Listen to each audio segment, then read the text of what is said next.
Have you ever waited for 8 whole hours for your yogurt only to open it and you made something watery? Like, have you ever tried making yogurt, you incubated, left it for about 8 hours or 10 hours, and then you went to unveil it, expecting to make a thick yogurt as usual, only to see something watery, just like the consistency of the milk that you incubated? The funny part of this whole thing is that sometimes it smells exactly like yogurt, but it's still milk, like it's still very watery. It smells like yogurt. I don't know if any of you have ever experienced that. Yes, I have experienced it once, and that was during my early days, like when I started making yogurt newly. There was a time this actually happened to me, and the funny part of it was that yogurt I was making, I wasn't really doing it just for like family, myself. No, I was doing it because I had customers waiting for that particular order. And then after incubating, I've even collected money from some persons, like some persons already paid, and then some other persons that were so sure they were going to buy. After the whole process, the next morning I went to check on my yogurt and it was still watery. That was so disappointing, like God. And then I didn't even know how to fix this.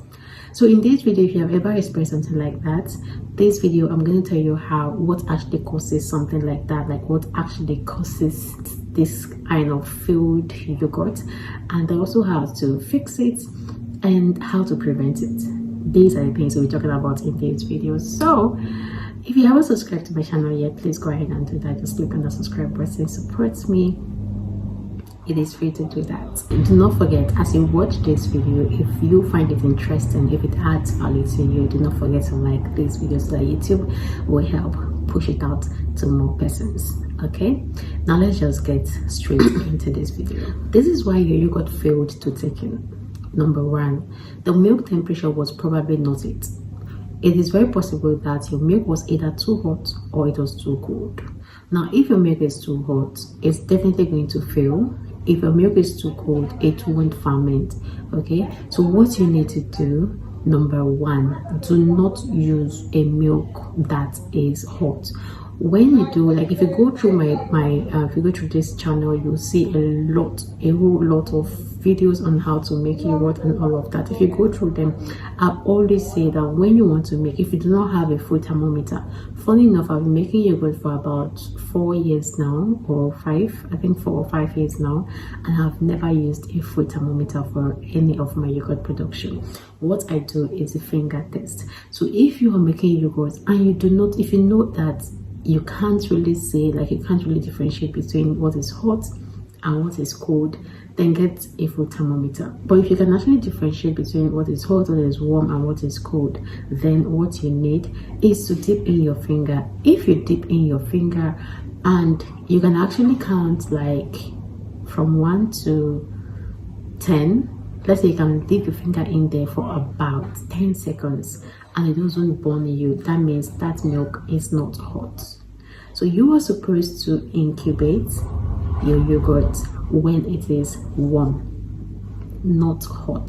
If you do it while it is hot, you're going to end up with a filled yogurt. So now, knowing the right temperature to do this, you can either dip in your finger and leave it for about 10 seconds or 5 seconds. Secondly, you can use a food thermometer. Okay, what you should be aiming at is 40 to 45 degrees Celsius. So when you find this, when you get this, then you can actually add in your starter culture and it will work out for you. The second reason why your yogurt may fail, why you end up having a watery yogurt that is not thick, is because you use a dead culture. If you use a culture that is not active, your yogurt will definitely fail. Number one, if you are using an already made yogurt, like you're using a plain yogurt, if you're using an already made yogurt, you want to make sure that the yogurt is plain. Do not use flavored yogurt. I'm so sorry about the background noise. Okay, do not use flavored yogurt. Number one, do not use yogurt that already has sugar, like sugary yogurt. Don't use it. Number two, do not use yogurt that has stayed for so long. That is dead yogurt. When the yogurt has overstayed, definitely there will be no active live bacteria in it, and there is no point using it. Okay, so don't use yogurt that have overstayed. If you use yogurt that have overstayed, it will not give you a good result. Secondly, if you're using a dried starter culture, then make sure that you check the expiring date. I've seen people buy culture, and at the end of the day, they found out that it expired. Now, if you use an expired starter, you will not get a good result. Okay, your yogurt will not ferment. So make sure that you're checking the expiring date of the dry starter culture that you are buying. This is one other thing that causes this pattern of failed yogurt. The third reason why your yogurt may fail is when you use too little starter, like you didn't use enough starter to ferment your yogurt. Some persons can just like use anything, like use 1 tablespoon or use 1 teaspoon. Starter is starter, yogurt is going to ferment. No, it doesn't work that way. So when you want to use your starter, right, if you're using the sachet like the dry starter, you know, you want to use one. If you're using, let's say for instance you're using yogurt starter, then you want to use 1 yogurt starter for at least like 2 liters of yogurt to 4 liters of yogurt. Now when you use 1 yogurt starter, like 1 small starter like that, to try to make 10 liters of yogurt, it may fail because the starter is very small for it. That's that. Secondly, if you're using a plain yogurt to make another yogurt, do not use too little of the yogurt to incubate another one. The minimum you should use is 2 tablespoons of your plain yogurt to make 1 liter of yogurt. Yeah, a lot of you have always been coming to ask me like, what's the starter measurement? What is starter measurement? Now I'm telling you that what you should do, minimum you should use is 2 tablespoons. Tablespoon is not teaspoon. No. Number 1, tablespoon is not teaspoon. So you should use 2 tablespoons to make 1 liter of yogurt. That's the minimum of what you're doing now, like the least. Do not use 1 tablespoon and expect to get results. It may be too small for it. Okay, that's that. Now the fourth reason why your yogurt may have failed or may fail is when you try to incubate in a cold environment. You're not supposed to incubate in a cold environment. Make sure that what you're doing is warm. Try your possible best after adding your starter culture. Try your possible best to cover up your yogurt very well, wrap it up very well, so that the culture, the live bacteria will survive and thrive in that warm environment, and it will give you a good result. So do not try to ferment, don't try to incubate in a cold environment. Just try to make it warm. Cover everything, wrap it. If you want, just go through. I have a playlist for just yogurt. See how I do my thing.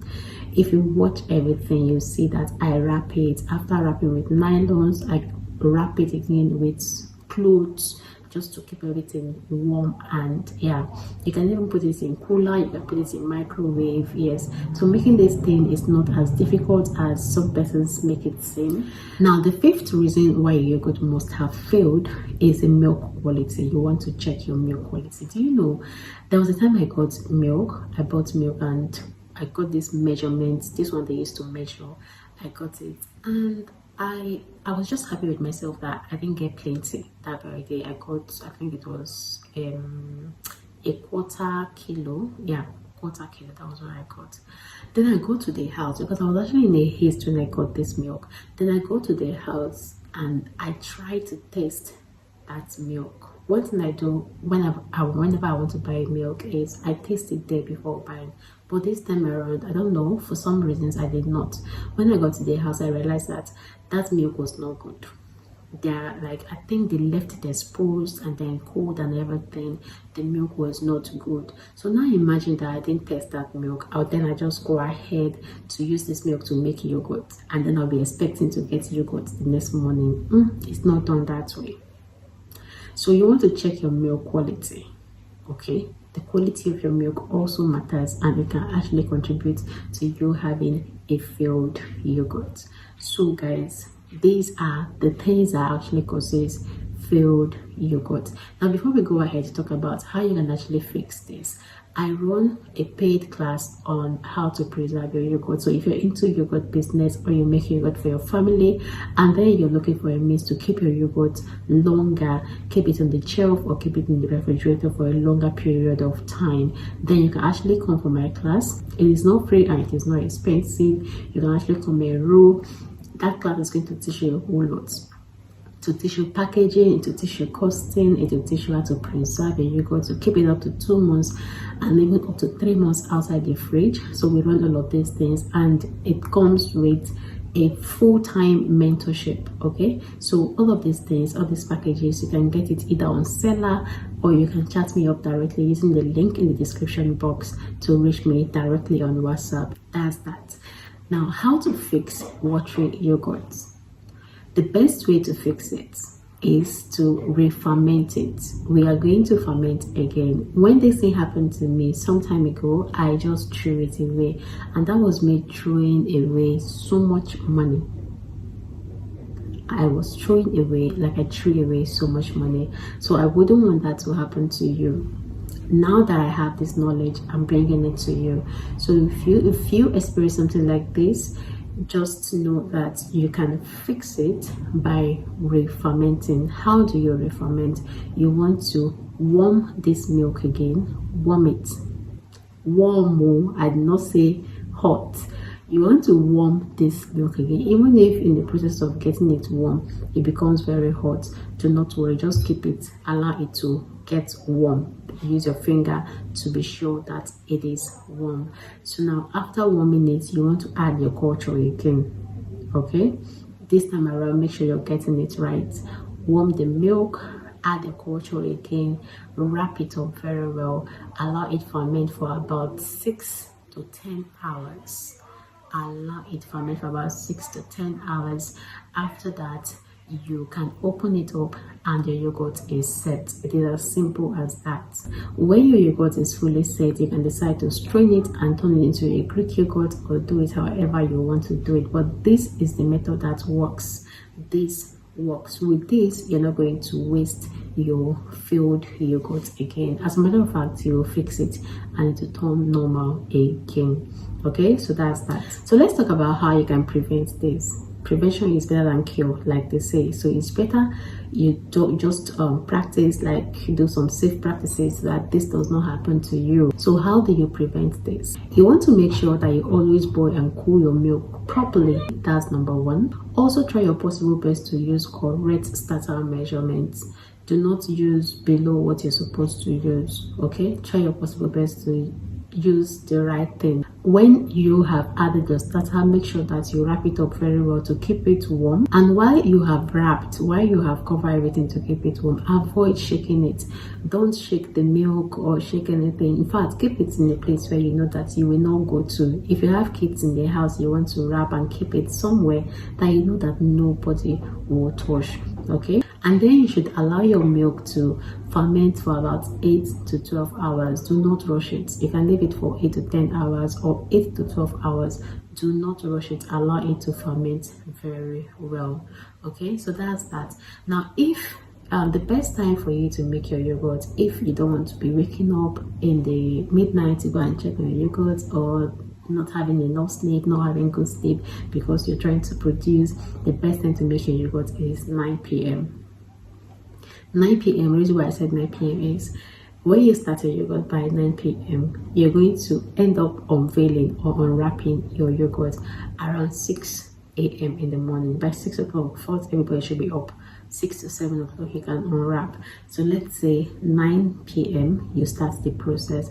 By 10 o'clock you are trying to incubate. So let's say you incubate by 11 o'clock. 11, 12, 1, 2, 3, 4, 5, 6. That is 8 hours. Okay, so if you incubate by 10 o'clock, that means you're incubating by 8 hours. You can even leave it, that is if you open it by 6 o'clock. You can even leave it by 7 o'clock, you open it, and that is about 9 hours. You can even leave it by 8 o'clock, you open it. Like this particular pattern now is going to prevent you from waking up every now and then midnight to go and check on your yogurt. So you can start your yogurt making by 8:30 p.m. by 10 o'clock you're already wrapping, and you're leaving it till the next morning, and start by like opening it by 6 or 7 a.m. in the morning. Okay, so that's that. Now you never have to waste your yogurt again. Now if this helped you, then please go ahead and like this video, drop a comment in the comment section for me. Have you ever experienced this? How did you fix it? And just drop any comments, yogurt related comment, drop it in the comment section for me. And also do not forget to subscribe to my channel. Do not forget to share this video. If there's something else you want me to talk about, do let me know in the comment section. Thank you so much for watching. I'll see you in my next video.